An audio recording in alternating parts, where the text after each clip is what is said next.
मेरे YouTube channel में स्वागत है आप सबका। आज के वीडियो का टॉपिक है बादल के गरजने और बिजली के चमकने के पीछे का विज्ञान। आसमान में छाए हुए बादल हम सब बचपन से देखते आए हैं। गर्मी के दिनों में नदी, तालाब और समुद्र का पानी वेपर बनकर उड़ जाता है और आसमान में धूल कणों पर जमा हो जाता है, जिसे हम बादल कहते हैं। यही बादल बारिश के रूप में बरसते हैं, जिससे पौधों को पानी मिलता है। सामान्य तौर पर बिना किसी गरज और चमक के बारिश हो जाती है, लेकिन तेज हवा या आंधी के कारण बादल के गरजने और बिजली के चमकने की घटनाएं होती हैं। भारत एक ऐसा देश है जहां आज भी बहुत से लोग विज्ञान की बातों से अनजान हैं। यहाँ तक कि पढ़े लिखे लोग भी हर दिन होने वाली प्राकृतिक घटनाओं का वैज्ञानिक कारण नहीं जानते हैं। किसी भी प्राकृतिक घटना के कारणों के बारे में जानने के बाद ही उससे जुड़े खतरों को टाला जा सकता है। हमारे देश में हर साल ठनका गिरने से हजारों लोगों की मौत हो जाती है। सबसे ज्यादा मौतें उन राज्यों में होती हैं जहां के लोग विज्ञान की जानकारी नहीं रखते।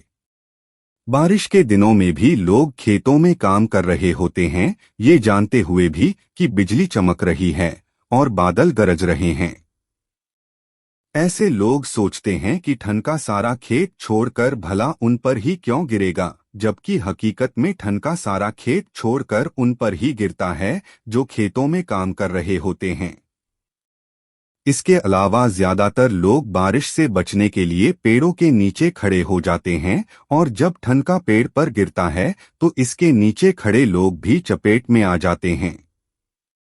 आइए जानते हैं इस घटना के पीछे के विज्ञान को।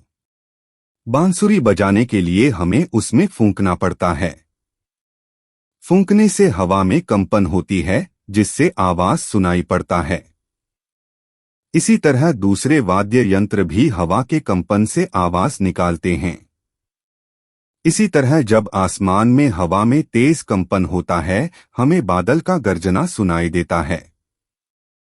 हम जानते हैं कि सभी चीजें एटम से बनी होती हैं, जिसमें इलेक्ट्रॉन और प्रोटॉन जैसे ऑपोजिट चार्ज होते हैं जो एक दूसरे को अट्रैक्ट करते हैं। बारिश के दिनों में बादलों के बीच हवा के घर्षण से ऑपोजिट चार्ज बन जाते हैं, लेकिन उनके बीच की हवा एक इंसुलेटर की तरह कार्य करता है और उन आवेशों को मिलने से रोकता है। लेकिन जब हवा के बहाव के साथ ये बादल जब बहुत पास आ जाते हैं या इनके बीच का अवरोध हट जाता है, तो बहुत सारा नेगेटिव चार्ज तेज गति से फ्लो करता है, जिससे कि एक तेज चमक पैदा होती है, जिसे हम बिजली का चमकना कहते हैं। तेज गति से चार्ज के फ्लो होने की वजह से हवा में तेज कंपन पैदा होती है, जो तेज आवाज के रूप में बदल जाती है, जिसे हम बादल का गर्जना कहते हैं। जब बादल गरज रहे हों और बिजली चमक रही हो, ऐसी बारिश में खुले खेत में जाना या पेड़ों के पास रहना खतरनाक है। तो ये था बादल के गरजने के पीछे का विज्ञान।